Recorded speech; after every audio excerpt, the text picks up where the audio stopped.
Hey guys, welcome back to today's video. Today is Sunday, August 9th, 2020, and today I'm going to be taking a look at a 2020 Senate election map with, based purely on polling data.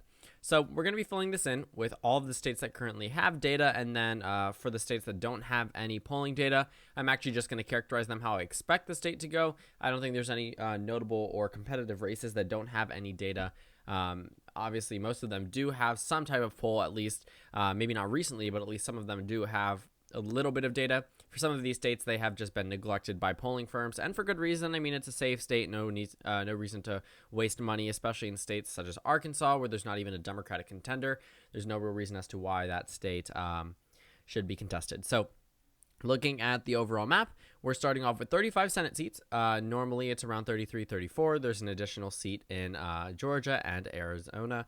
These are two special elections that aren't typically supposed to coincide with this election, which means these senators will not be up for re-election in 2026. They will be running in another year just because these are to fill a vacated seat. So looking at the RCP average, 538 does not have Senate polls compiled for whatever reason, so we're going to be using the RCP average for each of these states. We're actually going to go ahead and take a look at the safe states first. I'm going to click on them individually, and then we'll go down into the likely, lean, likely, and then the toss-ups. So starting off with the safe states, first one I saw was Illinois, so we're going to do that one. No data. That's great. Doesn't really matter. It's going to the Democrats regardless. Moving past that. Massachusetts, the only thing competitive about this is the Massachusetts Senate Democratic primary held on September 1st. Going to be held on September 1st. That one is going to go to the Democrats without a doubt, regardless of who the Democratic nominee is going to be. In Rhode Island, no data. Again, this is a waste of money for a lot of the polling firms. I see why. Just I wish that they did have a little bit of data. Nothing here for Chris Coons, so Delaware safe for the Democratic Party. And let's go ahead and see any other safe states that don't have any data. Nope. Moving past that for the GOP. Let's take a look at Idaho. In fact, let's just run through these because I don't want to waste more time.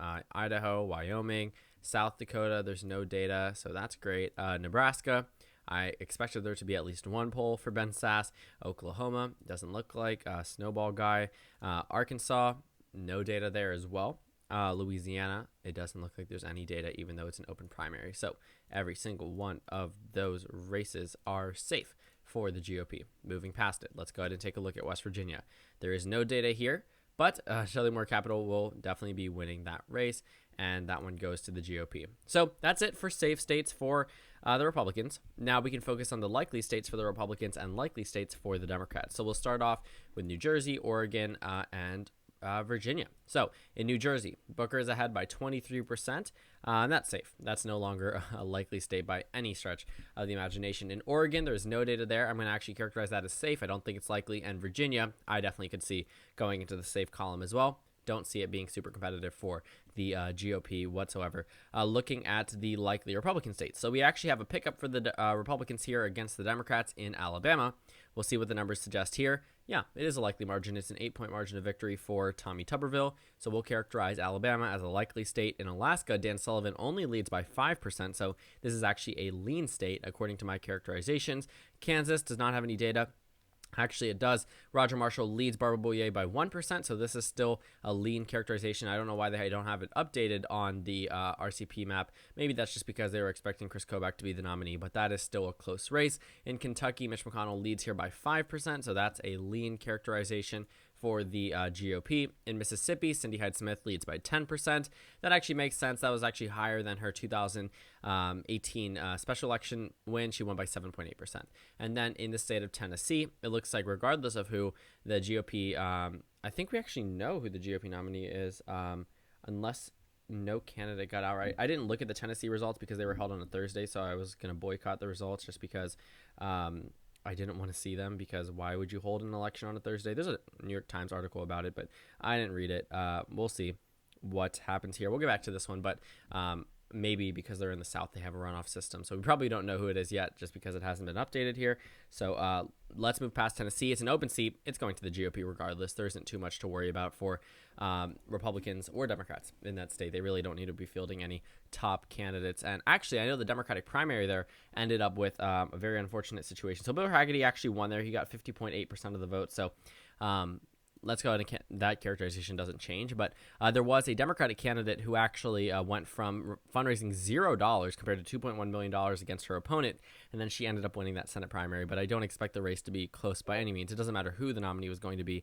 That race was not going to be close. Minnesota, Tina Smith does not seem to have any type of formidable opponent on the GOP side. Doesn't even look like it's being polled. So Minnesota, I'm characterizing as safe.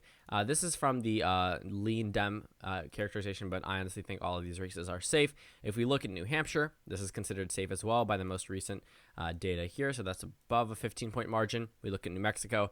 Ben Ray Luján is going to carry it, but the only data indicates that it's 14%, so that's still right under 15, but regardless, the Democrats win it. And then, like I said, Tennessee was plus 22, and Bill Hagerty is now the Republican nominee. Nope, not thanks for watching. We're not over yet. So 45 for the Democrats, 44 for the Republicans. Let's look at Georgia's second election, which is the special election, and then Texas. So in Georgia's Senate special election, it looks like the open race is actually shaping up to be 2 Republicans in the top 2 position, which means that makes the Georgia Senate special election a safe state for the GOP, just because if it ends up with 2 Republicans in the runoff, it's going to stay safe for the GOP. And then in Texas, John Cornyn leads MJ Hager by 10% statewide. So this goes into a likely characterization for the Republicans in the state of Texas. So now we have all of these toss-up seats. We can jump into the seats that actually will end up changing the Senate composition. So we can run through them and then talk about them right after. So in the state of Arizona, Mark Kelley leads by 7%, 2% in the most recent poll.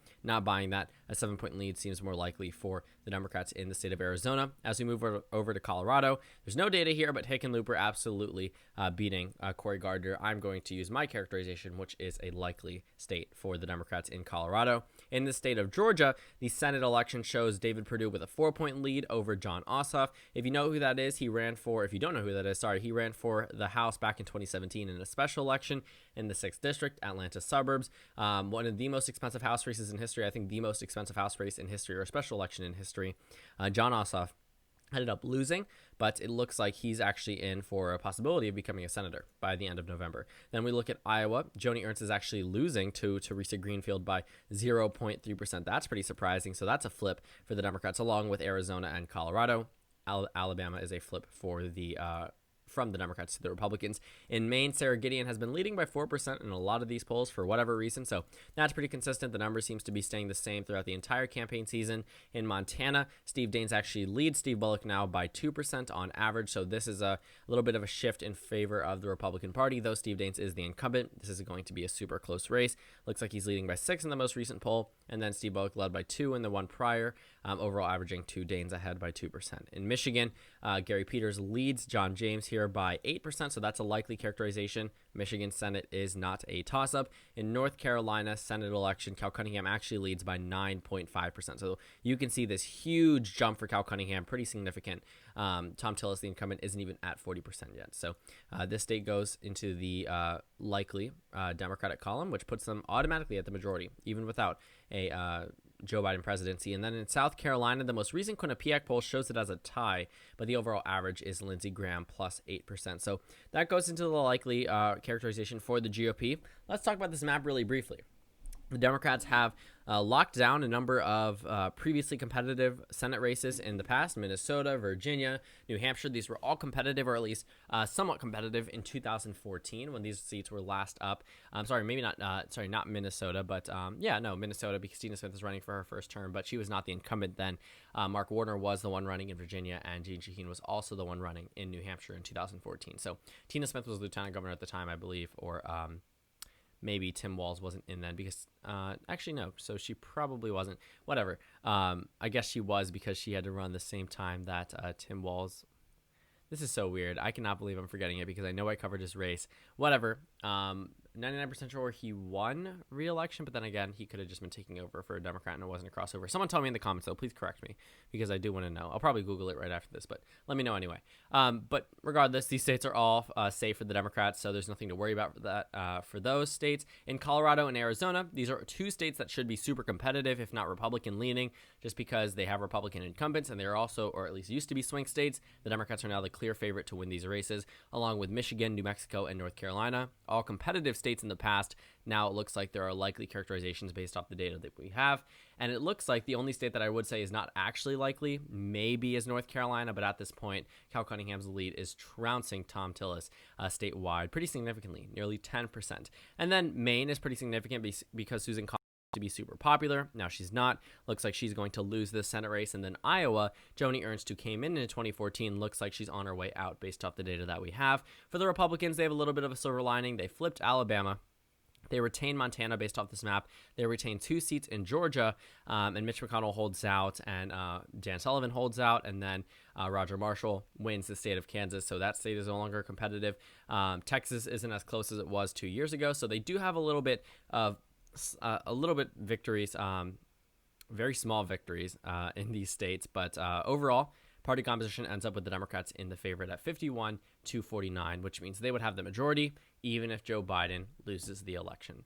So thank you guys so much for watching. Make sure to comment down suggestions below. Subscribe on the left if you haven't already, and check out the Instagram and Twitter. At the bottom left of the screen, there's also a Discord link that you can plop into your browser, and then it'll bring you to the invite.